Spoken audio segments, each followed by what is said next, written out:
De ce mi se strică postura? Aceasta este o întrebare pe care pacienții mi-o adresează tot mai des atunci când începem să discutăm despre soluții de tratament pentru durerile lombare, durerile cervicale, toracale și așa mai departe. Practic, de postură se leagă majoritatea problemelor pe care le avem la nivelul coloanei vertebrale, deoarece de la postură schimbăm modul în care punem presiune pe discurile intervertebrale și practic dăm formă coloanei vertebrale de-a lungul activității noastre de zi cu zi.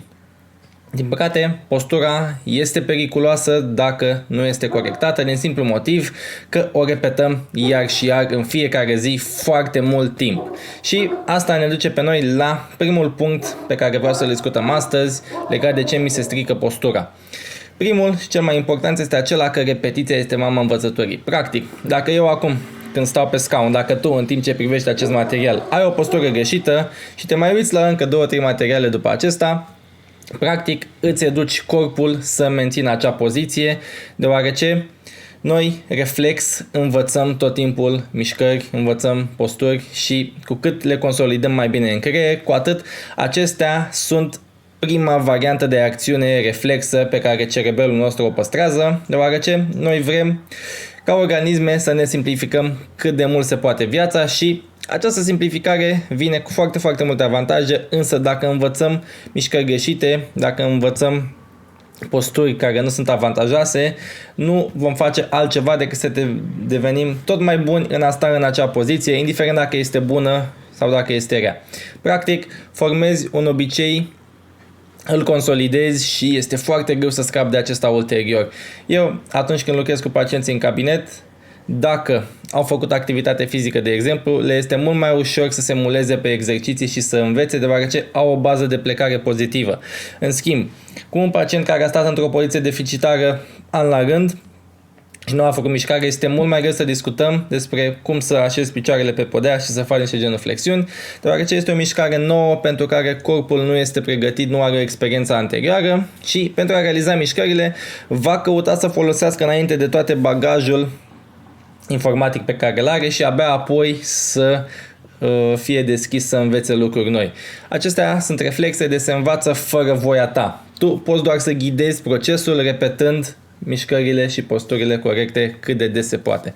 Iar atunci când vorbim de copii, nu avem fenomenul algic, nu avem durere prezentă în această ecuație și din acest motiv, în cazul copiilor, nu ne sesizăm că este o problemă, deoarece aceasta nu țipă că se întâmplă ceva acolo în corp acum și trebuie să acționăm, însă formăm aceste reflexe și ulterior, peste 5, peste 10 ani, când vor începe să apară probleme la nivelul coloanei vertebrale, deja reflexele sunt formate, posturile greșite sunt o parte din bagajul motric al copilului, practic sunt normalitatea la care el se raportează și noi când intervenim cu partea de kineto, practic trebuie să rescriem aceste informații într-un mod corect. Aici, cu cât poți repeta mai devreme și de mai multe ori o postură corectă, o mișcare eficientă, cu atât ea va deveni parte din bagajul tău motric și este mult mai ușor să discutăm atunci când ai deja informațiile bine stabilite. Apoi, cel al doilea motiv pentru care o postură greșită este atât de ușor de implementat în viața de zi cu zi este că o postură greșită este, din păcate, eficientă energetic. Practic, atunci când stai tolănit pe scaun, tu nu folosești niciun gram de energie.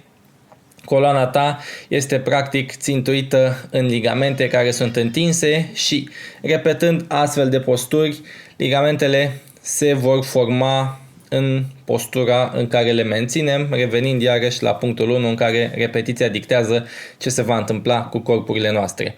Aici trebuie să pui un pic de suflet, trebuie să te implici, deoarece o postură corectă, cea în care ai grijă de coloana ta, este o postură în care consumi energie, este o postură în care corpul lucrează pentru a sta acolo, iar atunci când obosește nu trebuie să te sperii. Oboseala este un fenomen normal. În momentul în care obosești menținând o postură corectă, ia o pauză, este un semn pe care ți-l trimite corpul, este un semn clar că trebuie să te mai ridici de pe scaun, să faci câțiva pași și ulterior te poți întoarce la treabă fără niciun fel de problemă. Pauzele durează 30 de secunde, un minut și este recomandarea mea pentru toți pacienții care au început să aibă probleme la nivelul coloanei vertebrale lombare, cervicale, toracale, să iei mici pauze, mai ales dacă lucrezi la birou pe tot parcursul zilei.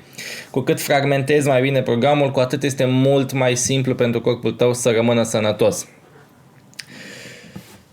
Cel de-al treilea punct, este lipsa de informație. Practic, sunt multe persoane care ajung să adopte o postură greșită fără să știe că este greșită. A funcționat 10, 15, 20 de ani să stea așa și practic nici nu dai seama că stai greșit. Repezi poziția, formezi reflexul și durerea apare mult mai târziu în peisaj când reflexul este acolo consolidat. Și ultimul aspect unde avem cea mai mare putere de acțiune, avem cea mai mare putere să influențăm corpul nostru, este la partea de activitate fizică. Lipsa activității fizice, din păcate, este corelată cu o postură deficitară, deoarece postura nu înseamnă altceva decât control muscular, mobilitate bună și forță musculară care să ne susțină acel control muscular. Asta, practic, este rezumatul la cum funcționează postura noastră. Cât timp avem forță și rezistență musculară și avem o mobilitate articulară care să permită menținerea posturii pe care ne-o dorim, totul funcționează perfect. Corpul știe ce are de făcut, tu poți să-l corectezi și avem parte de armonie. Dacă ai lăsat corpul să stea într-o postură vicioasă, nu ai făcut activitate fizică, ligamentele și articulațiile s-au rigidizat la o anumită poziție, acolo trebuie să mobilizăm în primul rând corpul să se apropie de posibilitatea de a menține o postură.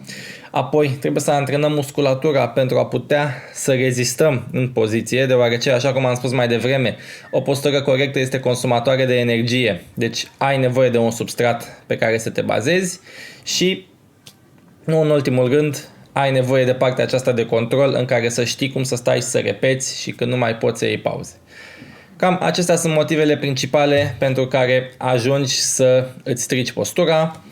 Toate informațiile de aici sunt practic un punct de plecare să conștientizăm de unde vin problemele. Cu cât înțelegi mai bine acest aspect, cu atât este mai ușor mâine, de exemplu, la birou, să îți notezi pe foaie, astăzi iau 10 pauze, le bifezi și vedem poimâine și repetăm în acele momente postura corectă.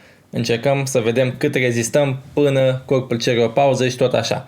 Este un proces de durată, însă este un proces care aduce rezultate pe termen lung. Din păcate, atunci când vorbim de coloana vertebrală, un rezultat pozitiv este acela care nu se simte, să nu ai durere, să nu ai disconfort, iar rezultatul negativ, probabil îl știi, este acela când ai durere.